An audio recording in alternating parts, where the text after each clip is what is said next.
नमस्ते। ऐसे नमस्ते अमूमन मैं नहीं करता, लेकिन ये सच है कि इन 3 हफ्तों की जो मेरी गैर हाजिरी जो रही है, उसने बहुत सारी चीज़ें मेरे पर्सनल लेवल पे मैं आपसे सिर्फ 10-15 सेकेंड चाहूँगा, क्योंकि तमाम सारे लोगों ने तमाम सारी चीज़ें पूछी कि कहाँ चले गए, क्या हुआ। कुछ लोगों को पता चला, मैंने खुद चीज़ें कुछ सोशल मीडिया में डाली। जी हाँ, कोविड के लपेटे में मैं आया, अस्पताल तक जाना पड़ा, लेकिन तमाम आपकी दुआएं, तमाम आपकी शुभकामनाओं ने सब कुछ ठीक किया। और ठीक करने के बाद मैं पिछले हफ्ते घर वापस आ गया था। तमाम कोशिशों के साथ मैं आपके पास एक बार फिर से मौजूद हूँ। एनर्जी वही पुरानी है, तमाम सारी चीज़ें, लेकिन मैं स्टूडियो में मौजूद हूँ। कोशिश करूँगा कि अभी जल्दी तो नहीं, लेकिन हाँ, आपके साथ किसानों के उन तमाम मुद्दों को लेकर जो मैं देखता रहा, हॉस्पिटल के बेड पे चाहे पड़ा रहा हूँ और चाहे घर पे आने के बाद टेलीविज़न के पर्दे पे मुझे तमाम सारे वो सवाल दिख रहे, तो मुझे अपनी डिबेट्स याद आ रही थी। वो डिबेट्स भी याद आ रही थी जो मैंने कैनॉट प्लेस के अपने भैया जी कहीन के पूरे आंदोलन में करी हैं। लेकिन इन तमाम सारी बातों के से पहले मैं इस मंच से डॉक्टर्स को और वो तमाम सारे कर्मचारी जो हॉस्पिटल्स में लगे हैं, उनको एक सैल्यूट और उनको तमाम सारी शुभकामनाएं देना चाहता हूँ। बहुत अच्छे काम किया है, लेकिन आज एक खबर जरूर ब्रिटेन से आई, वो थोड़ा और चिंतित करने वाली है। लेकिन हाँ, मेरा रुख आज जो है बातचीत करने का है, जो मैं जिक्र कर रहा था, और वो ये था कि अस्पताल में लेटे हुए तमाम कृषि आंदोलन को देख रहा था, तमाम बिल के प्रोटेस्ट को देख रहा था, फार्मर्स को देख रहा था। और आप जानना चाहेंगे कि मेरा रुख क्या है। इस मुल्क में कोई भी ऐसा शख्स नहीं है जो ये कह दे खड़े होके कि वो किसानों के खिलाफ है। अगर वो ये कहता है तो यकीन मानिए, वो ये कहता है तो कहीं ना कहीं वो अपने जहन को टटोल नहीं पाया या समझ नहीं पाया। इस मुल्क में किसान के खिलाफ कोई नहीं जा सकता, और जो ये सोचना भी बड़ी बेईमानी लगती है। बहरहाल, दिल्ली के बॉर्डर पे किसानों का आंदोलन बदस्तूर जारी है। आज 26वां दिन है। इस दौरान केंद्र सरकार और किसान नेताओं के बीच 5 दौर की बातचीत हुई, लेकिन कोई नतीजा नहीं निकला। केंद्र सरकार ने हर बार किसान को ये भरोसा दिया कि एमएसपी जारी रहेगी, मंडियां बंद नहीं होंगी, कॉन्ट्रैक्ट फार्मिंग को भी किसानों के लिए फायदेमंद बताया गया, लेकिन किसान तीनों कृषि सुधार कानून को रद्द करने की मांग पर अड़े रहे। आज हमारे कुछ सवाल हैं जिन पे हम बहस या कहें कि बातचीत शुरू करना चाहते हैं।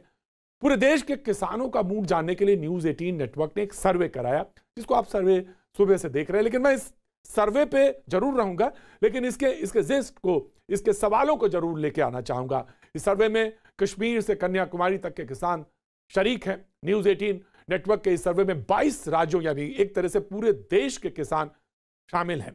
एक सवाल आप जरूर मुझसे पूछना चाहेंगे, अब बेहद ईमानदारी से मैं उसको आपके सामने भी कहना चाहूंगा। आप ये जानना चाहेंगे कि सर्वे में कितने किसान शरीक थे। अगर ये बात मैं नहीं कहता तो भैया जी कहीं में बात बनती नहीं। बात दरअसल तभी बनती है कि कितने किसान इसमें शरीक रहे होंगे। यह सवाल मैंने आते ही सबसे पहले अपने प्रोड्यूसर से पूछा, अपने तमाम सारे उन लोगों से पूछा जो जिम्मेदार लोग हैं। उन्होंने कहा कि वैसे तो सच तो यह है कि सबसे बड़ा सर्वे तो इस देश में चुनाव होता है, उससे बड़ा तो कोई सर्वे होता नहीं है। लेकिन मैंने कहा कि नहीं, मैं तो आज किसानों के बारे में बहस करनी है और किसानों से जुड़े सवालों को उठाना है।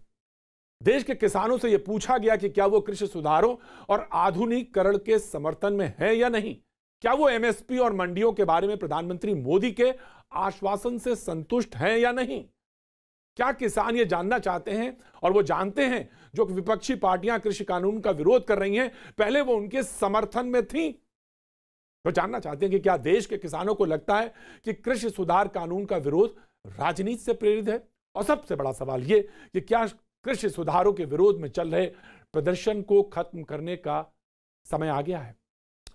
यह एक बड़ा सवाल, और इसी सवाल को लेकर आज हम मौजूद, और हमारे मौजूद जो तमाम मेहमान हैं उनसे जरूर तारुफ कराऊंगा। डॉक्टर के शर्मा जी हमारे साथ मौजूद हैं। बहुत बहुत शुक्रिया डॉक्टर साहब हमारे साथ एक बार शरीक होने के लिए। हमारे साथ साधना भारती जी कांग्रेस का पक्ष रखने के लिए मौजूद हैं। शुक्रिया साधना जी। सौरभ भारद्वाज जी हमारे साथ आम आदमी पार्टी का पक्ष रखने के लिए मौजूद हैं। बहुत बहुत शुक्रिया। मोहन मिश्रा जी हमारे साथ मौजूद हैं, सचिव हैं भारतीय किसान संघ से। कृष्णवीर चौधरी अध्यक्ष भारतीय कृषक समाज से हमारे साथ मौजूद हैं। और वीएम सिंह जी तो हमारे साथ मौजूद हैं, संयोजक हैं राष्ट्रीय किसान मजदूर संघ से, और हमारे साथ एक लंबा भारतीय, जहां तक कहना चाहिए वीएम सिंह साहब का है वो रहा है, जो कि कैनॉट प्लेस की डिबेट्स में शरीक होते रहे और किसानों के ऊपर मुद्दा उठाते रहते।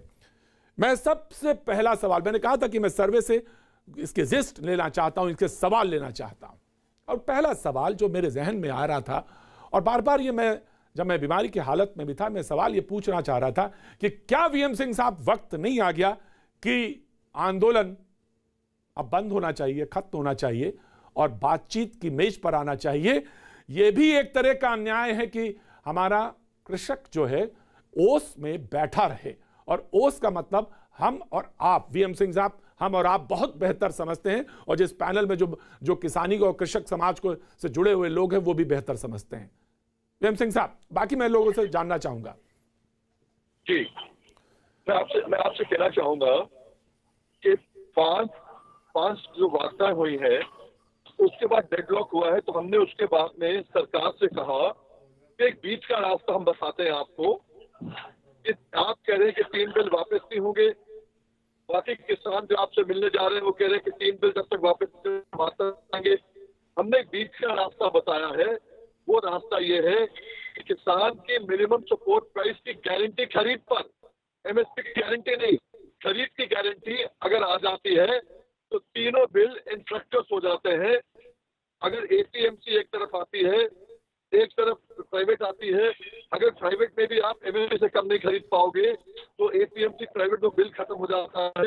वन नेशन वन मार्केट के बदले नेशन वन एमएसपी अगर आ जाता है तो कॉन्ट्रैक्ट के अंदर भी आदमी उससे कम कोई कॉन्ट्रैक्ट नहीं करेगा, कॉन्ट्रैक्ट वाला भी फेल हो जाएगा, तो तीनों बिल भी इंफ्लेक्टर्स हो जाएंगे और किसान का काम भी चल जाएगा।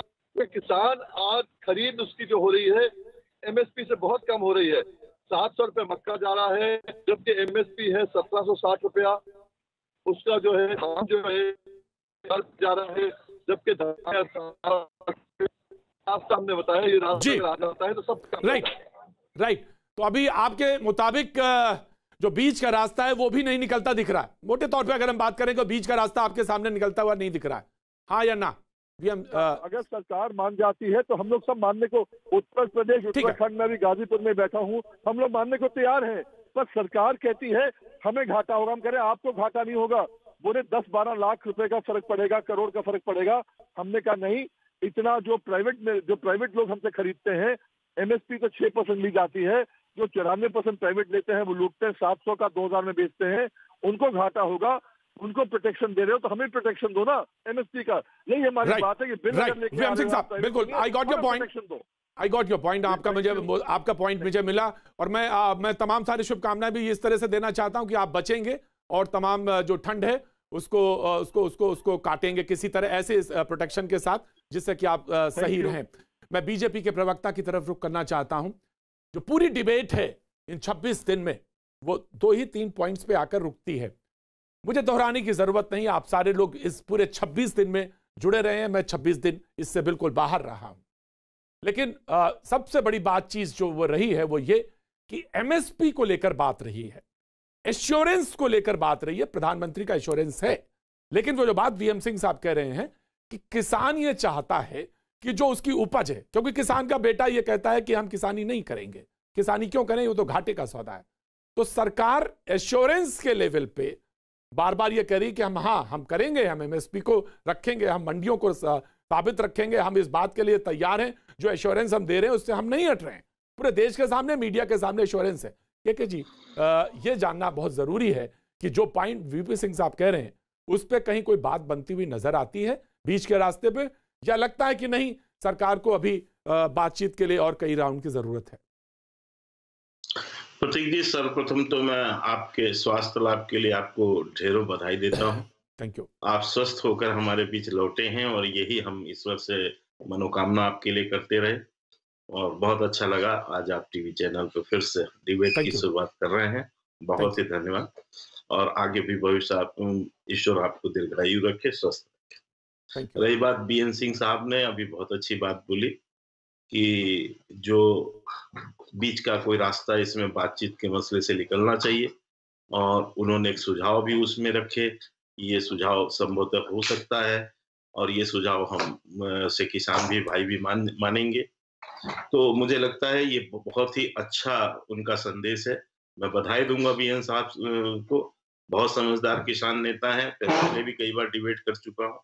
अच्छी बात कही है और यही बातचीत का और यही किसी भी समस्या का समाधान का रास्ता होता है प्रतीक जी, किसी भी आंदोलन का, कि हम बातचीत करें और बातचीत से दोनों पक्ष की समस्याओं को, दोनों पक्ष के विवाद को हम सुने और उसके बीच से हम एक अच्छा रास्ता निकालें।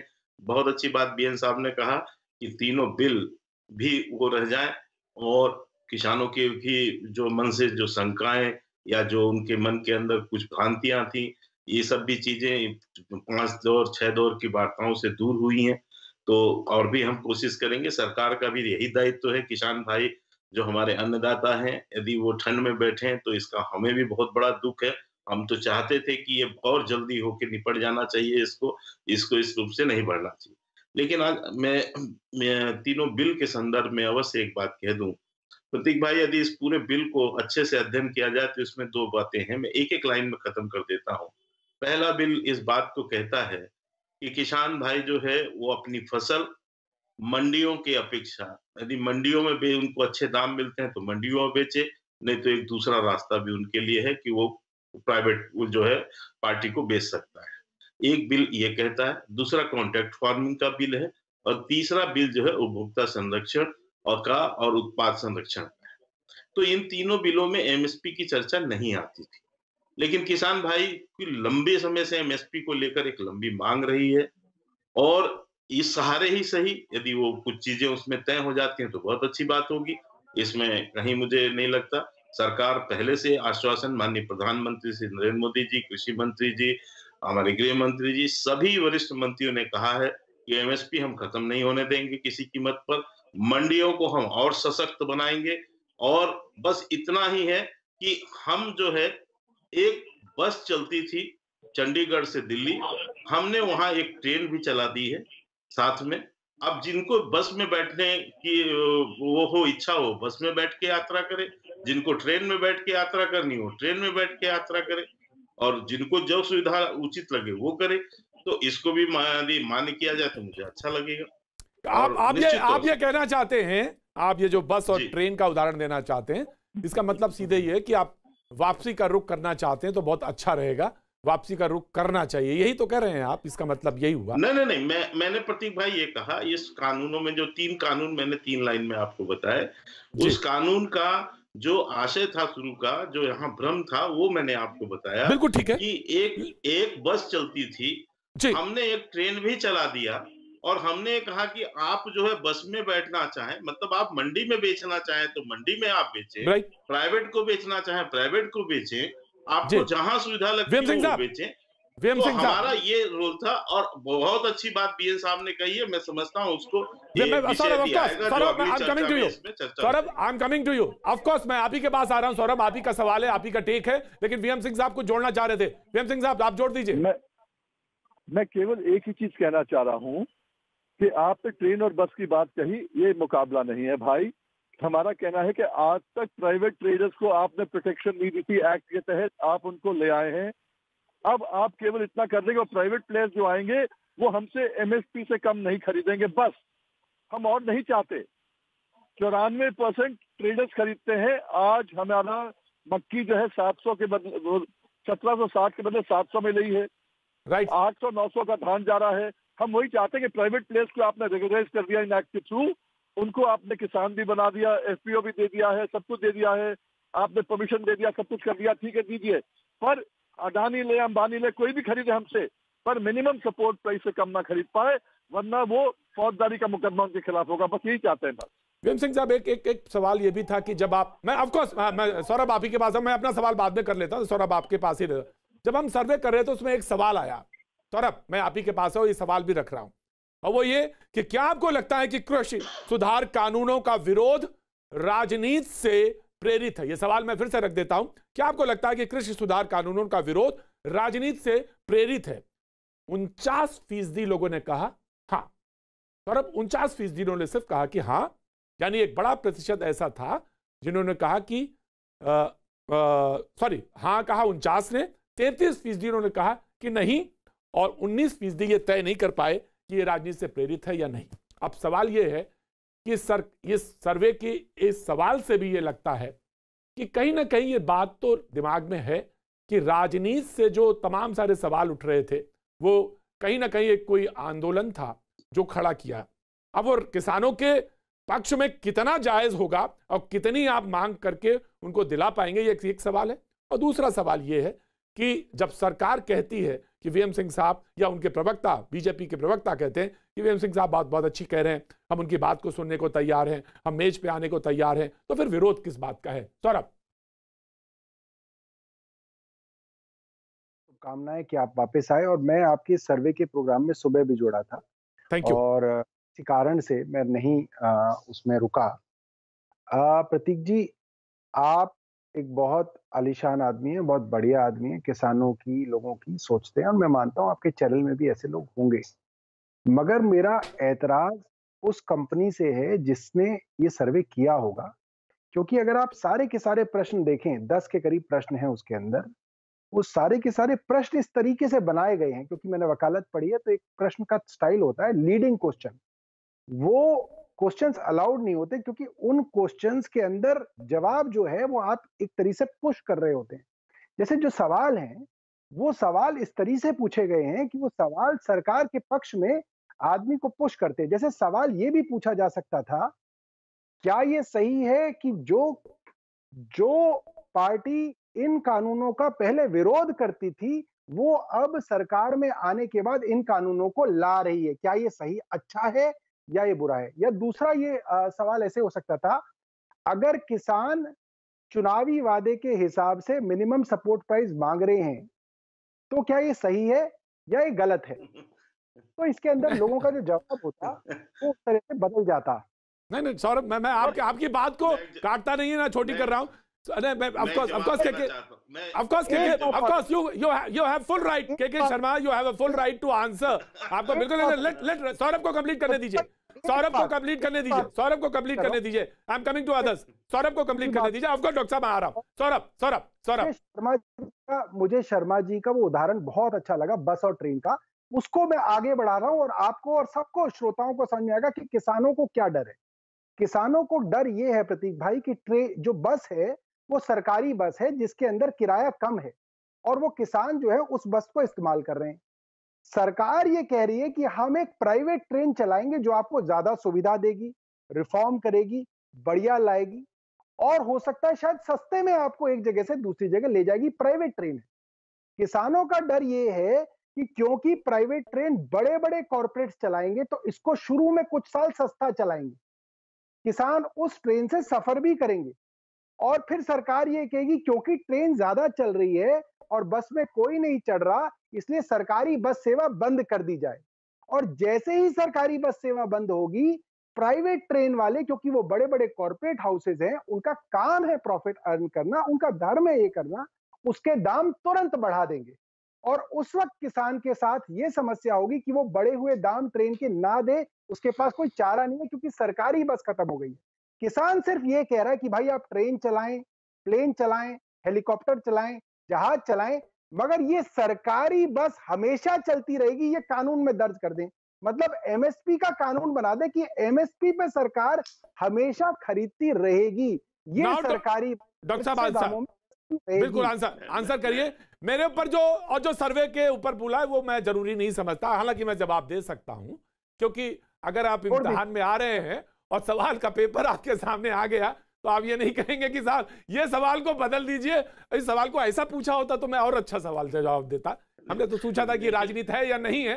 बहरहाल now doctor K Sharma, you answer please, now you please answer. इससे बाद में दूसरे पैनल पे जाना जी। Of course I am coming जी। प्रतीक जी, राजनीति तो वहीं से सौरभ भाई ने चालू कर दिया जब उन्होंने इस पूरे सर्वे पर प्रश्न उठाया, क्योंकि ये तो सर्वे करने वाले माहिर लोग हैं, इनकी तो पार्टी में ही सर्वे हो जाती है।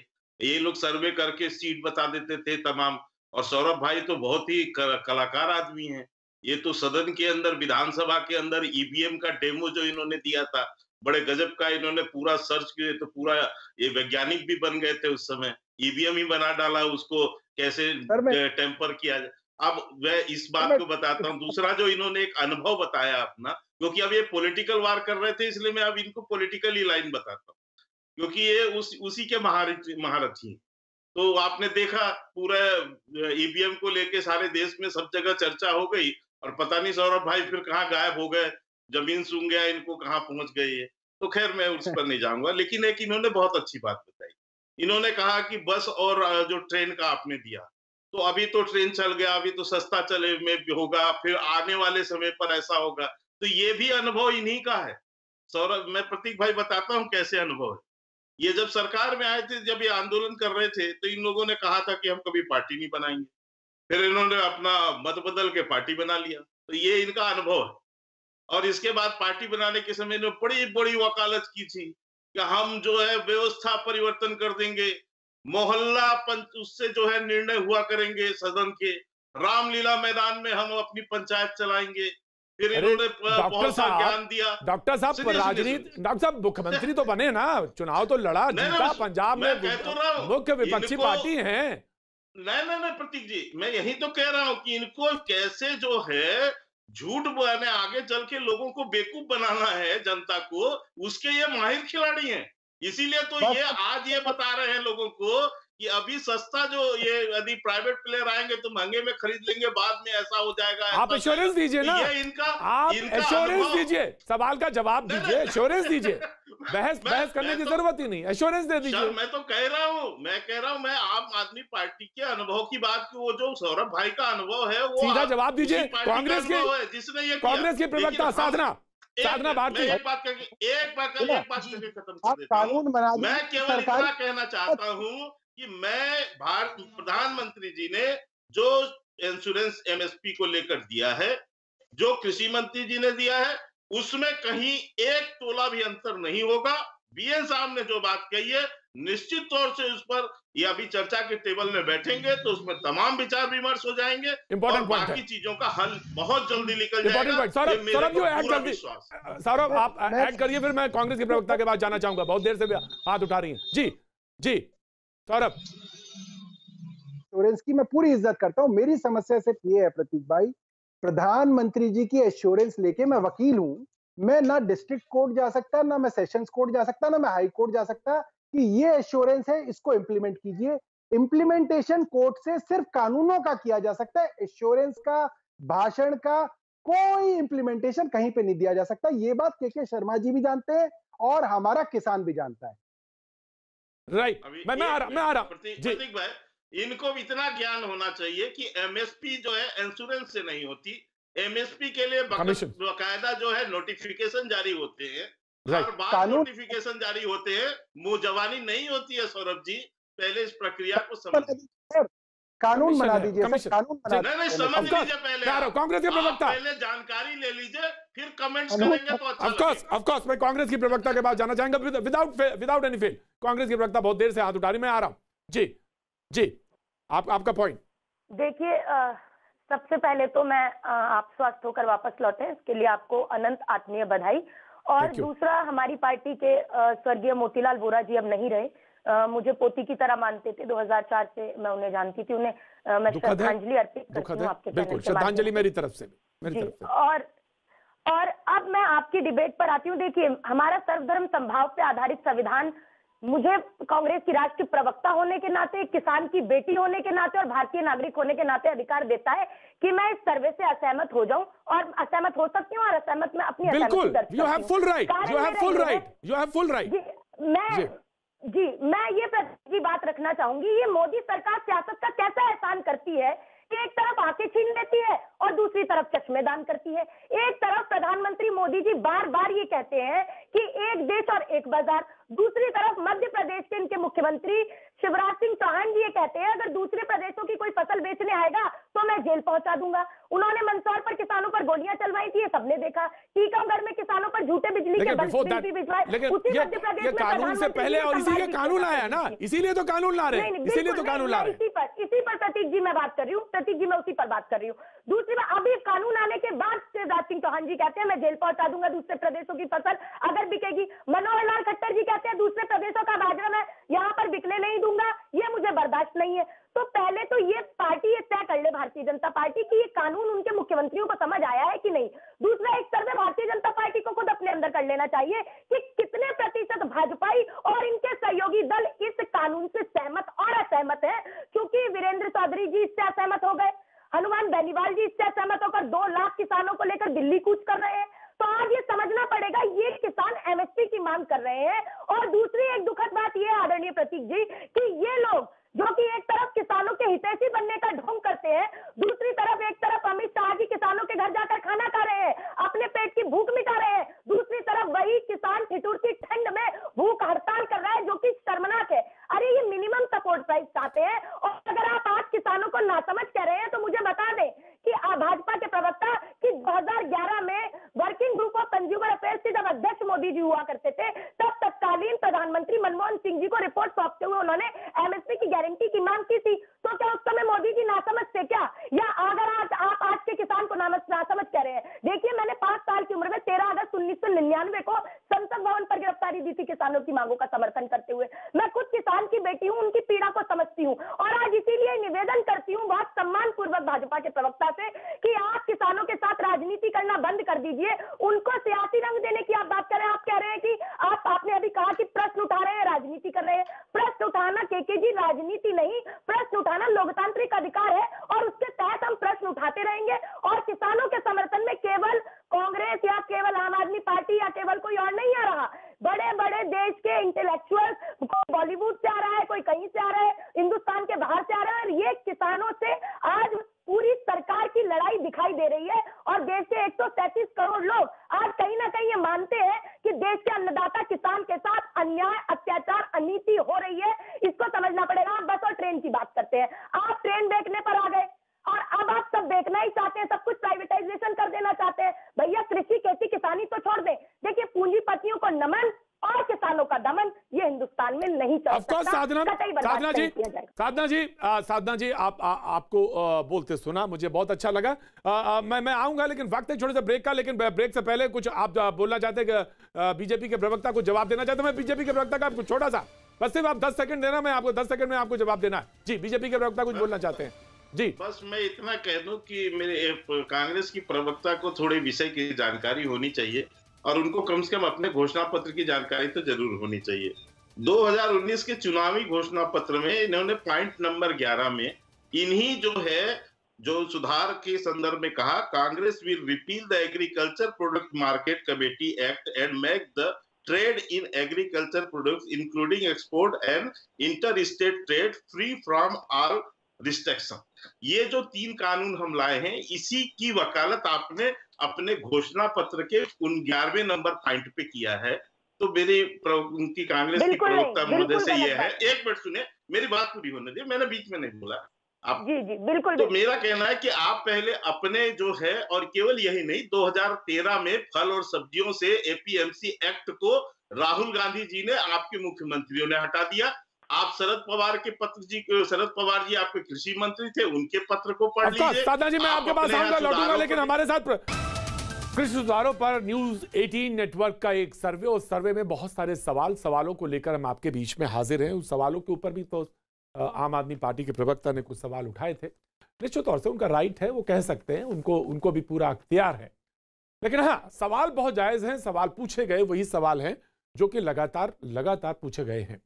मैं अपनी डिबेट में माफी के साथ वो जो 2 शख्सियत मौजूद हैं, मैं उनके पास जाना चाहता हूं। पहले मोहिनी मोहन मिश्रा जी के पास, और जानना चाहता हूं सर कि क्या ये वक्त जो है, जिस समय हम ये आज बहस कर रहे हैं 26वें दिन में, डिबेट तो अलग बात है, लेकिन सवाल यह है कि किसान खुले में मौजूद हैं। एश्योरेंस की बात वीके सिंह साहब ने कही थी कि सरकार की तरफ से मिले। बीजेपी के प्रवक्ता ने कहा सवाल अच्छा है और बेहतर है, एमएसपी को लेकर सवाल था। वक्त आ गया है जब सरकार को भी और थोड़ा सा 2 कदम आगे और किसानों को भी कहीं ना कहीं से कोई रास्ता निकाल लेना चाहिए। मोहिनी मिश्रा जी। नहीं, दोनों ओर पहल होना चाहिए। दबाव बढ़ाने के लिए अगर भूख हड़ताल और बाकी कार्यक्रम हो रहा है वो भी सही है, मगर किसान को सुलझ करने के लिए आगे बढ़ना पड़ेगा। क्योंकि ये जो हम यहाँ बैठे हैं, अगर बार बार राजनीतिक लोग इधर उधर के वक्तव्य दे रहे हैं, मंडी तो है, मंडी रहेगा। सरकार अगर प्राइवेट प्लेयर्स के लिए कोई कानून लाए है वो भी हम स्वागत करते हैं। और तीसरी विकल्प हम चाहते हैं 2018 के बजट में 22,000 ग्रामीण हार्ट्स को 2,000 करोड़ का कॉर्पस फंड वित्त मंत्री ने एलोकेशन किए थे। तीसरी विकल्प भी हमको चाहिए, क्योंकि ये जो पंजाब हरियाणा के जो किसान यहाँ बैठे हैं व उनके कुछ इशू है, उनके लिए लड़ाई लड़ रहे हैं, वो सिर्फ 4, 6, 8 एग्रो क्लाइमेटिक जोन के किसान है। 127 एग्रो क्लाइमेटिक जोन से लोग बैठे हैं किसान, छोटे किसान है, भूमिहीन किसान है, वो नारियल का किसान है, रबर का किसान है, वो बैठा है। उनको वो मंडी नहीं जाते हैं। जैसे सही में बीएम सिंह ने बताया 94% किसान मंडी नहीं जाते हैं, उनको एमएसपी में कोई लेन देन नहीं है। इसलिए बाजार खुलना चाहिए और सरकार अगर मंडी के अंदर और मंडी के बाहर, मैं बीएम सिंह जी का बहुत सम्मान भी करता हूँ, वो मंडी के अंदर भी आज एमएसपी नहीं मिलता है।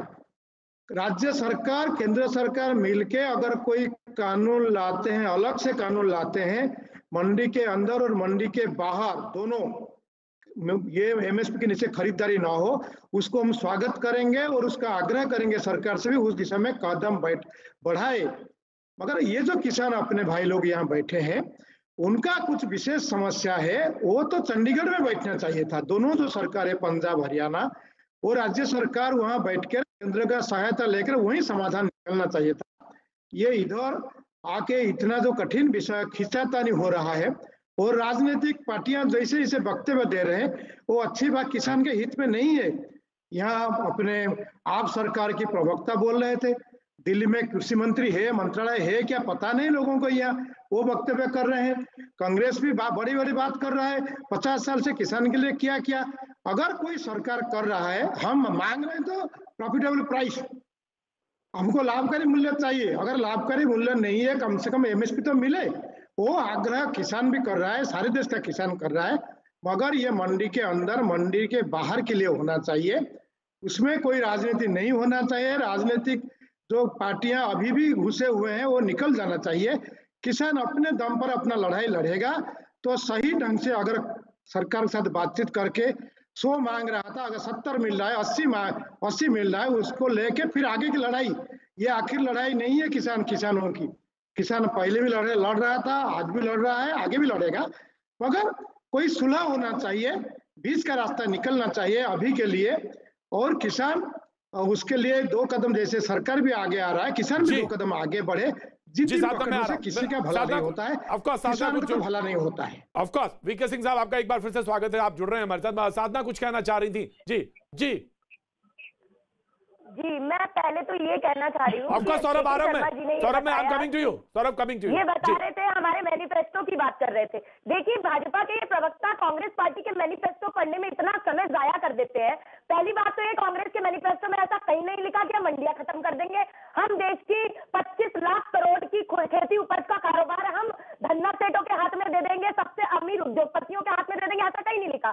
दूसरी बात ये कि आप इतना समय हमारा मैनिफेस्टो पढ़ने में जो जाया कर रहे हैं, जरा आप इतना समय निकाल लीजिए, लोकसभा के भाषण सुन लीजिए स्वर्गीय अरुण जेटली जी के, उन्होंने क्या कहा इस कानून के बारे में, विरोध कर रहे थे। स्वर्गीय सुषमा स्वराज जी इसका विरोध करती नहीं। और पेज नंबर 19 अपनी रिपोर्ट जो मोदी जी ने सौंपी थी मनमोहन सिंह जी जब पीएम थे तब, उसको भी पढ़िएगा तो आपको समझ में आएगा। दूसरी बात मैं ये कहना चाहूंगी कि आप बार बार ये कभी इनके मंत्री कहते खालिस्तानी है, पाकिस्तानी है, माओवादी है किसान, और दूसरी तरफ किसानों से बातचीत करने का रास्ता इख्तियार करते हैं।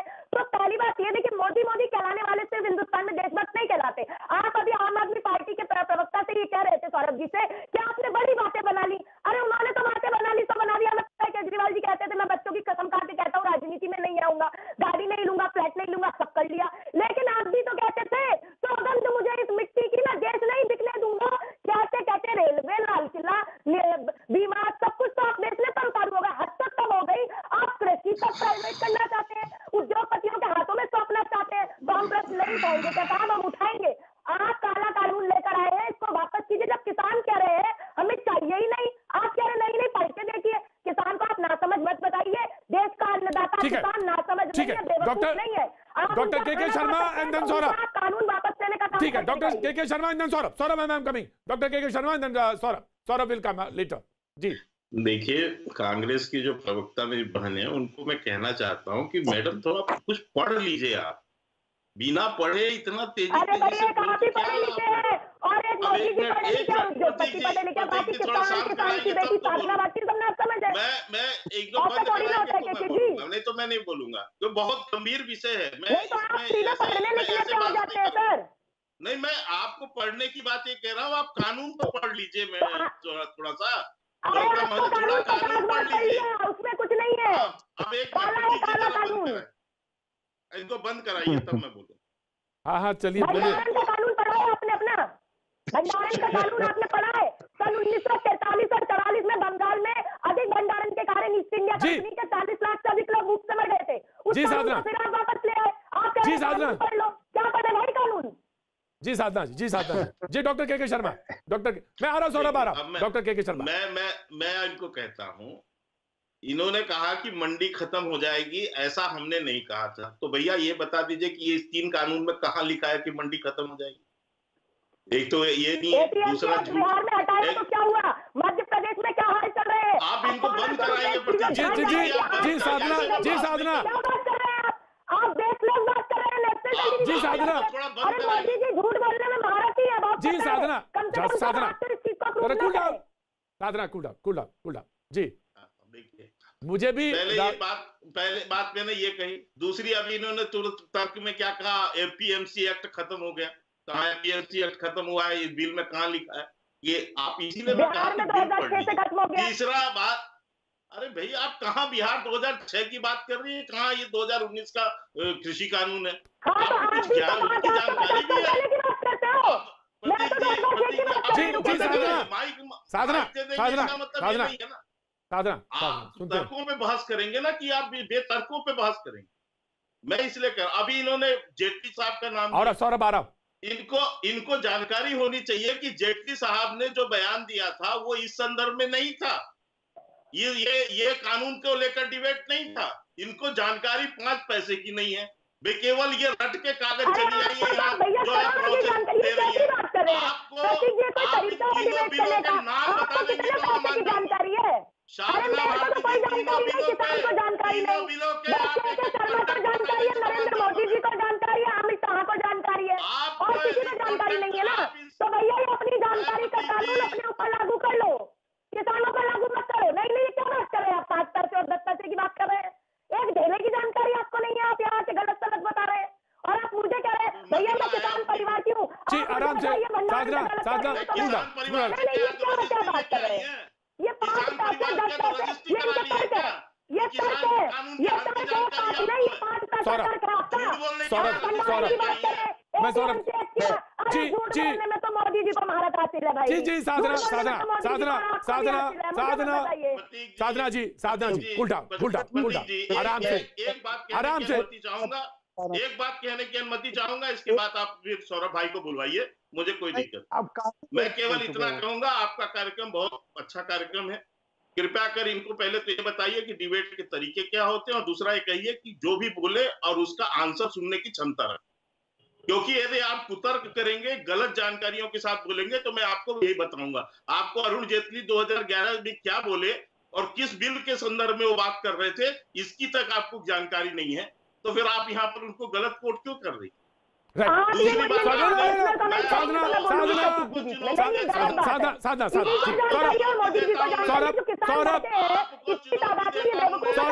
बात, आपको चुनौती देता हूँ कि तीनों बिल के संदर्भ में 5 कमियां गिना दीजिए। ठीक है साधना, प्लीज आराम। साधना डाउन प्रतीक जी 5 कमियां इनसे कहिए, ये गिना दे। अभी चैनल के अंदर इन बिलों के 5 कमियां गिना आराम से। डॉक्टर साहब साधना प्लीज कूल डाउन। सौरभ का टाइम है ये। सौरभ ठीक है डॉक्टर साहब इस पैनल में एक शख्स ऐसे हैं जो अभी तक नहीं बोले, मैं उनके पास जाऊंगा। सौरभ देन मैं आपके पास आता हूं। कृष्णवीर चौधरी जी सौरभ। प्रतीक जी देखिए, आपके जो श्रोता हैं, मैं मानता हूं कि हो सकता है वो पढ़े लिखे ना हो, किसानों में भी हो सकता है कुछ लोग पढ़े लिखे ना हो, मगर ये जो 3 कृषि सुधार कानून कहे जा रहे हैं, इन कानूनों को अगर एक साथ आप रख दें और किसी अनपढ़ आदमी को भी बताएं, तो वो ये तीनों कानूनों को एक साथ देख के समझ सकता है कि पहले कानून में आप ये कह रहे हैं कि एपीएमसी मंडियां जिसके अंदर मिनिमम सपोर्ट प्राइस गारंटी होती है, उनके पैरेलल में आप प्राइवेट लोगों को लाएंगे कि वो भी खरीद सकते हैं, ठीक है। दूसरी चीज, असीमित भंडारण, मतलब अनलिमिटेड स्टोरेज। सौरभ मुझे बताइए, सौरभ मुझे बताइए, अगर ये ऑप्शन है, कहां लिखा हुआ है, कहां लिखा हुआ है? मैं बता रहा हूं आपको, मेरी बात मत बोलिए, ये लाइन मत बोलिए, गलत लाइन है, मैं बता, ये गलत लाइन है, मुझे आप बिल की कॉपी से बता दीजिए। भाई आप मुझे बोलने दीजिए, आप अपने समय पे बोलिएगा। आप बिल की कॉपी बता दीजिए। मैं बता रहा हूँ भाई, मुझे बोलने तो दो, आप मुझे बोलने तो दो। मत बोलिए ना, आप असीमित भंडारण की बात कैसे कर रहे हैं? आप असीमित भंडारण की बात कैसे कर रहे हैं? आप उस महिला से बदतमीजी कर रहे हैं। आपका प्रधानमंत्री कितना पढ़ा लिखा है? पढ़ के तो बताइए, आप पढ़ के बताइए। आराम से, आराम से, doctor K Sharma, let him, उनको टाइम दीजिए, सौरभ को टाइम दीजिए, शर्मा जी सौरभ को टाइम दीजिए, कंप्लीट करने दीजिए, then you raise a question. जी सौरभ मैं बता रहा हूं, सुनो मेरे को, ये मैं बिल लेके बैठा हूं। जी सौरभ कंप्लीट करिए, सौरभ कंप्लीट करिए, सौरभ कंप्लीट करिए, सौरभ उनका सवाल भी ले लीजिएगा। देता हूं अभी आपको, आप लीजिए, अभी पढ़ के बताइए कहां असीमित भंडारण है इसमें सब। अरे तो चुप होगा, तू चुप होगा तब बोलूंगा ना मैं। आराम से सौरभ, नहीं होगा सौरभ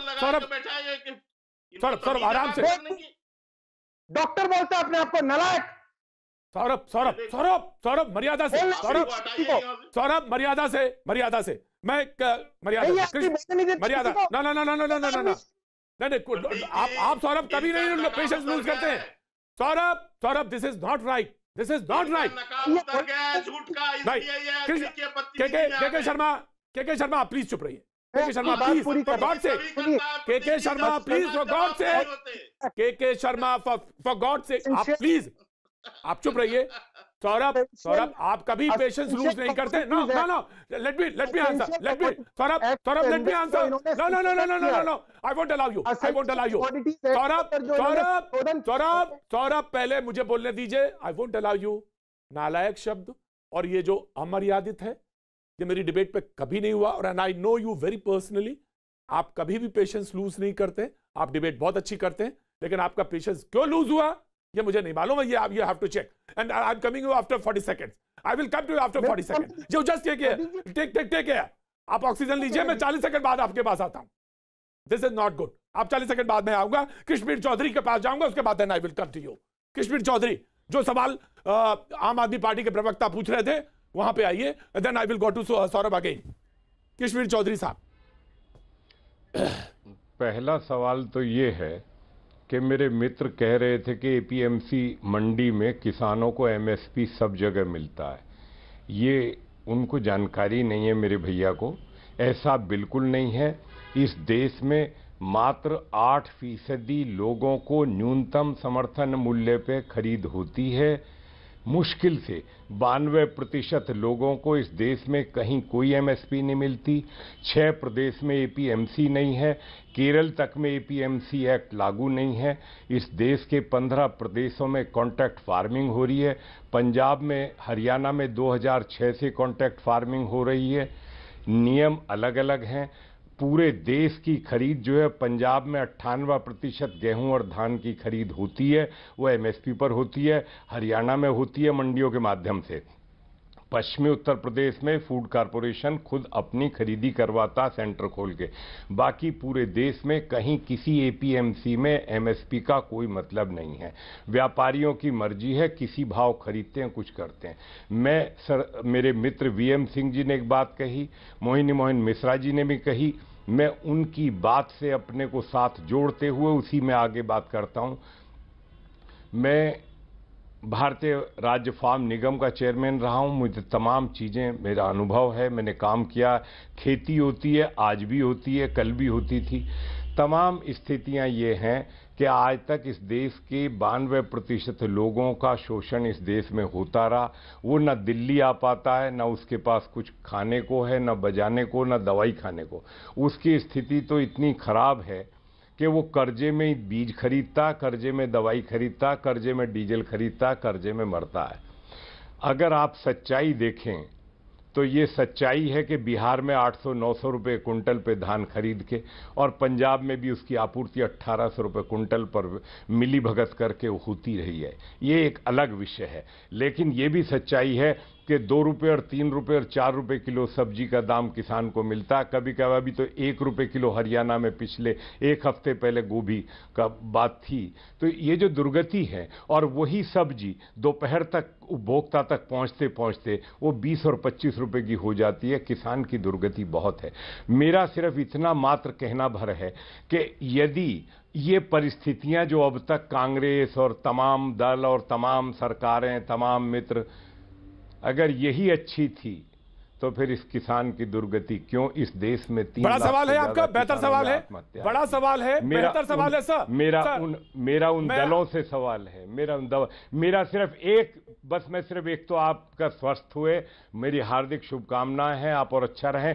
और मेरा एक ही मानना है कि जब विकल्प होते हैं किसी चीज के, मुकाबला ज्यादा खरीदार होते हैं, तो उसका लाभ उपभोक्ता को भी मिलता है और उत्पादन करने वाले को मिलता है। अगर बाजार खुला है तो इसमें कोई अपराध नहीं है, लेकिन ये मेरा जरूर आग्रह रहा सरकार से कि इसमें कुछ ऐसी व्यवस्थाएं कर दी जाए जिससे जो 92% गरीब किसान का आज तक शोषण हुआ वो आगे बचा रहे, वो अपने परिवारों को पाल सके, वो कर्जे से बाहर आ सके, इस आग्रह के साथ में। ठीक है चौधरी साहब, थैंक यू। कृषि कानून पर किसानों का मूड और बूट के सर्वे के से निकले सवाल, और हम सीधे सौरभ के पास जाना चाहते हैं, क्योंकि मैंने उनसे वादा किया था कि मैं सबसे पहले आपके पास आऊंगा जब मैं ब्रेक के बाद आऊंगा। सौरभ, देखिए प्रतीक जी, 3 कानून बने और तीनों कानूनों को एक साथ रख ले तो कोई कम पड़ा आदमी भी समझ सकता है। पहला कानून ये कहता है एपीएमसी मंडी, जिसके अंदर एमएसपी प्राइस की गारंटी होती है कुछ फसलों पे, जो कि आपके यहाँ कुछ लोग नहीं मान रहे हैं, उसके पैरेलल एक पैरेलल मंडी खड़ी हो जिसके अंदर कोई गारंटी ना हो। दूसरा कानून ये कहता है, जो इन्होंने असेंशियल कमोडिटीज एक्ट के अंदर संशोधन किया है, कि आप असीमित भंडारण कर सकते हैं, अनलिमिटेड स्टोरेज कर सकते हैं। लिमिटेड स्टोरेज के ऊपर लिमिट लगाई ही इसलिए थी क्योंकि एक समय था जब लोग गेहूं, दाल, चावल, आलू, प्याज को दबा लेते थे, असीमित भंडारण कर लेते थे, और जब मार्केट में उनके दाम, क्योंकि कमी हो जाती थी, दाम ऊपर चले जाते थे, तो 3 गुना 4 गुना दामों पे उसको बेचा जाता था, जिसको काला बाजारी कहा जाता था, जो कि पाप शास्त्रों में भी माना जाता था और कानून में अपराध माना जाता था। अब सरकार ने क्या कहा है कि ये जो अपराध है अब लीगलाइज कर दिया, अब ये अपराध नहीं है। तो होगा ये कि बड़े बड़े उद्योगपति किसानों के साथ कॉन्ट्रैक्ट फार्मिंग के नाम पे कॉन्ट्रैक्ट करेंगे, उनसे खेती के अंदर उपज करेंगे, और क्योंकि सरकार मिनिमम सपोर्ट प्राइस नहीं देगी तो उनको कम से कम दामों में किसान को उसको बेचना पड़ेगा। वो उनके कॉन्ट्रैक्ट और कर्ज के ताने बाने में इतना फंस जाएगा, अंततः वो अपनी जमीन किसी ना किसी को, ये बात जरूरी नहीं है कि वो उसी को बेचेगा, उन्हीं के किसी प्रॉक्सी को वो जमीन बेचकर भाग जाएगा। वो किसान फिर अपने ही खेतों में मजदूरी कर रहा होगा, इसीलिए किसान दबा। और एक पुरानी कहानी थी कि राजा की जो जान थी वो तोते में थी। तो इस वक्त जो सरकार की और ये उद्योगपतियों की जान है जिस तोते में, उस तोते का नाम है मिनिमम सपोर्ट प्राइस। और मैं आपको बता रहा हूं प्रतीक जी, मरता मर जाएगा किसान ये मिनिमम सपोर्ट प्राइस को कानून नहीं बनाएंगे। क्यों नहीं बनाएंगे? उसका कारण ये है, जिन बड़े बड़े उद्योगपतियों को करोड़ों अरबों रुपए का फायदा देना है, वो फायदा तभी होगा जब किसान से वो कम दाम में खरीदेंगे और हम जैसे लोगों को रिटेल में ज्यादा से ज्यादा दाम में उसको बेचेंगे। अगर किसान को न्यूनतम, right Saurabh, I have taken your point, तीनों पॉइंट हमने लिया। मोहिनी मोहन मिश्रा जी और कृष्णवीर चौधरी, दोनों से मैं सवाल पूछूंगा, दोनों से आपको ऑफ कोर्स इस पर मैं लूंगा, आपसे क्लैरिफिकेशन लूंगा। बीजेपी की बात करना चाह रही हूं। No, I will give you chance, Congress को मैं चांस दूंगा। के शर्मा जी, बहुत लिमिटेड टाइम में तीनों को पॉइंट वाइज एक्सप्लेन करिएगा कि असीमित भंडारण, जो सवाल सौरभ कह रहे थे, असीमित भंडारण, क्योंकि ये बार बार शब्द आ रहा है, असीमित भंडारण की बात, एमएसपी वाली बात, और जो किसान की जमीन पर सवाल है। तीनों पॉइंट है, मैंने बहुत स्पेसिफिक कहा जी। प्रतीक जी, सबसे पहले मैं एक छोटा कमेंट कर दूं कि जब लोगों के पास जवाब नहीं होते तो वो जो है अपशब्दों का प्रयोग करते हैं, और इसीलिए जब नकाब उतर रहे होते हैं तो ये सब प्रयोग ज्यादा हो जाते हैं। खैर, मैं धन्यवाद दूंगा सौरभ जी को कि वो अपनी वास्तविकता से बाहर आए थोड़ा सा। लेकिन अब मैं आपको प्रतीक जी बताता हूँ, ये मेरे सामने आवश्यक वस्तु अधिनियम, ये आवश्यक वस्तु, अब इनको थोड़ा बंद करा दीजिए। आवश्यक वस्तु अधिनियम का एक मिनट के शर्मा जी, सौरभ आपने भी कह लिया, उन्होंने भी कह दिया, दोनों ने क्लैरिफाई कर दिया। सौरभ नाउ वी कल सवाल जो कंटेंट होता है, जो कथ्य होता है, वो बहुत इंपॉर्टेंट होता है व्यक्तिगत जीवन से या व्यक्तिगत आक्षेप से। तो के शर्मा जी, हम सीधे कंटेंट पे आएंगे। कोई बात अब सौरभ के बारे में आप नहीं कहेंगे, और सौरभ आप छोड़िए, उन्होंने भी कहा था, उन्होंने भी उस पॉइंट को जो आप कह रहे हैं 5 पैसे वाली बात मैंने सुनी थी, वो ठीक बात नहीं है जी। अब आप सीधे आइए, doctor K Sharma, please clear the point. मैं दिखा जी, मैं प्रतीक जी बिल्कुल आपके चैनल पे ये बिल दिखा रहा हूं, ये आवश्यक वस्तु संशोधन अधिनियम 2020, ये आपके सामने। मैं सौरभ जी को ये कहता हूं कि आप इसमें इस बिल का मुझे वो पॉइंट बता दें, वो शब्द बता दें जहां इसमें असीमित भंडारण की बात लिखी गई। मैं इसमें एक मिनट मैं बिल पढ़ देता हूं, साहब, बकायदा आपके, और आपको जानकारी नहीं है तो मैं बता देता हूं बिल में क्या लिखा।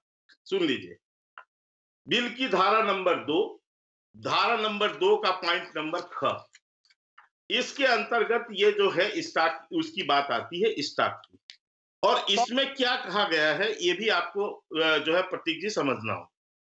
इससे उत्पाद सीमा, आवाजाही, वितरण व आपूर्ति की आजादी मिलेगी और बिक्री की अर्थव्यवस्था को बढ़ाने में मदद मिलेगी। तो इसमें कहीं पर भंडारण शब्द का प्रयोग ही नहीं है। और स्टॉक लिमिट की जो बात आई है, स्टॉक लिमिट क्या होता है? भंडारण ही तो होता है। स्टॉक लिमिट क्या होता है? भंडारण होता है, और क्या होता है? अरे अजीब बात कर रहे हैं, बना रहे लोगों को। स्टॉक लिमिट का मतलब क्या होता है? भंडारण। आपने जो भंडारण स्टॉक की लिमिट थी, मुझे बिल पढ़ने दीजिए, और क्या हुआ उसका मतलब? बिल पढ़ने दीजिए ना, ये स्टॉक लिमिट मैंने नहीं बोला है ना, ये आप ये पहले समझे मैं क्या बोल रहा, मैं क्या। मोहन मिश्रा जी, बहुत लिमिटेड टाइम है, बहुत लिमिटेड टाइम। मोहनी मिश्रा जी, पॉइंट क्लियर करिए, ये वाला बात जो सौरभ ने उठाया है। Mohan Mishra ji, please clear the point करिए। मैं आ रहा हूं के शर्मा जी, कोई भी कानून ना काला होता है ना सफेद होता है।